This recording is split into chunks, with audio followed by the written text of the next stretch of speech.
Now, sister, what's the comfort? Why, as all comforts are, most good. Most good indeed.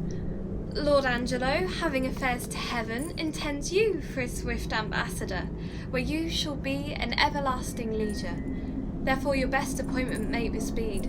Tomorrow you set on. Is there no remedy? None, but such a remedy as, to save a head, to cleave a heart in twain. But is there any? Yes, brother, you may live. There is a devilish mercy in the judge, that if you'll implore it, shall free your life, but fetter you till death. Perpetual durance? Aye, just perpetual durance, a restraint, through all the world's vastity you had to a determined scope. But in what nature?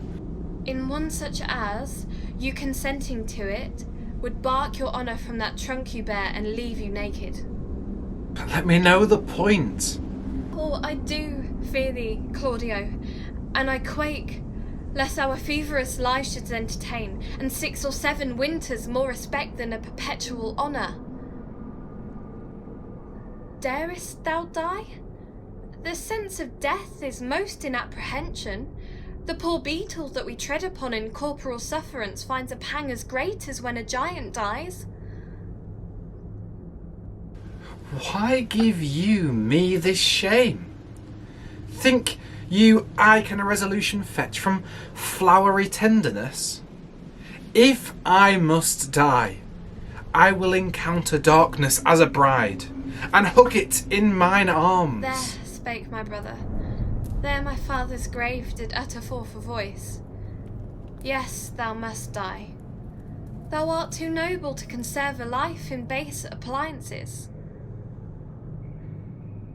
This outward sainted deputy, whose settled visage and deliberate word nips youth in the head, and follies doth amew as falcon doth the fowl, is yet a devil.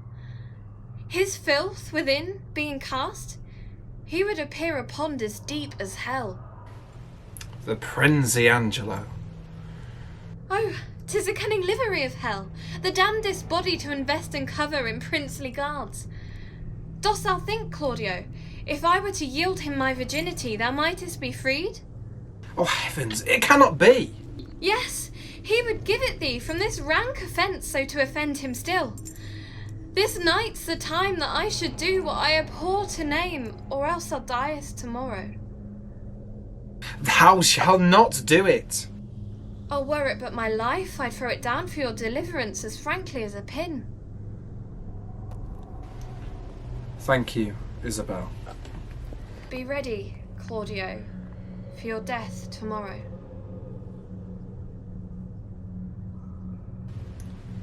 Yes.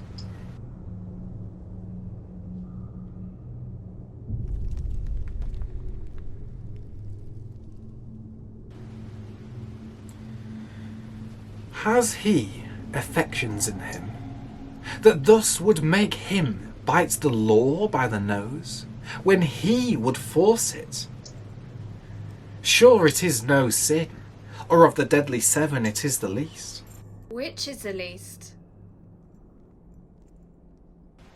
If it were damnable, he being so wise, why would he then, for a momentary trick, be perdurably fined? Oh, Isabel. What says my brother? Death is a fearful thing. An ashamed life, a hateful. Aye, but to die and go we know not where. To lie in cold obstruction and to rot. This sensible warm motion, to become a kneaded clod, and the delighted spirit to bathe in fiery floods, or to reside in thrilling region of thick-ribbed ice, to be imprisoned in the viewless winds, and blown with restless violence round about the pendant world, or to be worse then worst. Of those that lawless and uncertain thought. Imagine howling, it is too horrible. The weariest and most loathed worldly life, that age, ache, in penury and imprisonment can lay on nature is a paradise compared to what we fear of death. Alas! Alas! Sweet sister, let me live. What sin you do to save a brother's life? Nature dispenses with the deed so far that it becomes a virtue. Oh, you beast! Oh, faithless coward! Oh, dishonest wretch! Wilt thou be made a man out of my vice? Is it not a kind of incest to take life from thine own sister's shame? What should I think? Heaven shield my mother played my father fair for such a warped slip of wilderness, ne'er issued from his blood. Take my defiance, die, perish, might but my bending down reprieve thee from thy fate, it should proceed. I'll pray 1,000 prayers for thy death, no word to save thee. Oh, hear me, Isabella. Oh, fie, fie, fie! Thy sin's not accidental, but a trade. Mercy to thee would prove itself abhorred. 'Tis best thou diest quickly. Oh, hear me, Isabella.